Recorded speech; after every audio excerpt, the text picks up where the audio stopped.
સુદામા આ ઝૂલા ઉપર બેસ, આ હિંડોળે બેસ. અરે નાના કનૈયા તું બેસ. ના ના તું બેસ.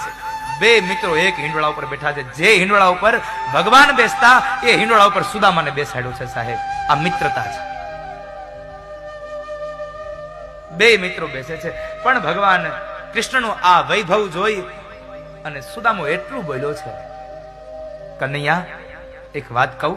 અરે બોલ ને સુદામા, તને ગુરુની સેવા ફળી છે.